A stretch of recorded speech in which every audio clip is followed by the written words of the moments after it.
বলছি দাদা, নির্বাচন কমিশন বহরমপুর লোকসভা কেন্দ্রে নির্বাচন পিছিয়ে দেওয়ার কথা বলেছে আদালত। প্রাথমিক পর্যবেক্ষণে এমনটাই মন্তব্য বিচারপতি, কি বলবেন? পর্যবেক্ষণ নিয়ে মন্তব্য করব না। প্রধান বিচারপতি শ্রদ্ধেয় ব্যক্তিত্ব, সাংবিধানিক পোস্টে আছেন, তার ভার্ডিক্ট আসার পরে মন্তব্য করাই আসল। শিক্ষা সংক্রান্ত তবে রাম ভক্তরা আক্রান্ত হয়েছেন, পারমিশন নেওয়া মিছিলের উপরে বোমা গুলি বর্ষিত হয়েছে, 20 জন লোক আহত হয়েছে এবং পুলিশ ফেল করেছে। এবং খুব আশ্চর্যের বিষয়, সিভিক ভলেন্টিয়ারের বাড়ির ছাদ থেকে পাথর আর বোম ফেলা হয়েছে।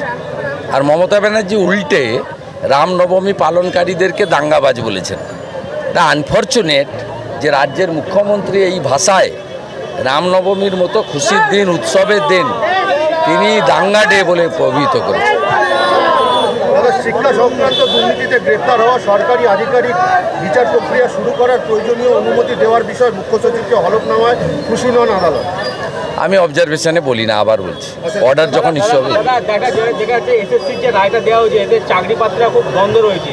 আদৌ কি 5000 জনকে বাদ দিয়ে হবে না টোটাল ওই মাসিনটাই বাদ যাবে? আমি কোনো মন্তব্য করব না। আমি এক কথাই বলি, যোগ্য অযোগ্য কে আছে সে তো কাগজপত্রে প্রমাণ হবে, ওএমআরে প্রমাণ হবে। নিশ্চিতভাবে অনেক দিন ধরেই চলছে এবং এটা যে রিক্রুটমেন্ট স্ক্যাম হয়েছে প্রমাণিত। এবং সমগ্র বিষয়টার জন্য একজনই দায়ী, মমতা ব্যানার্জি। যারা বলছেন মেধা ছিল, চাকরি পেয়েছিলাম, বাতিল হয়েছে কেন, এর উত্তর মমতা ব্যানার্জি দিতে পারবে।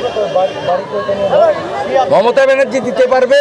মমতা ব্যানার্জি পুরো প্রক্রিয়ার জন্য দায়ী এবং তৃণমূল এবং মমতা ব্যানার্জির টাকার খিদার জন্য আজকে পশ্চিমবাংলার এই অবস্থা হয়েছে।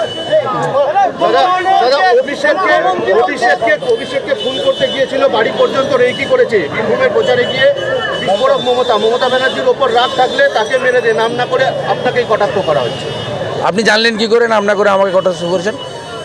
আপনি জানলেন কি করে? আপনাদের এই গল্প ফাঁদাগুলো বন্ধ করুন। মমতা ব্যানার্জির সাহস থাকলে আমার নামটা বলবে, উত্তরটা আমার কাছ থেকে নেবেন।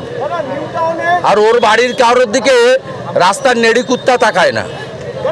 পুরুলিয়ায়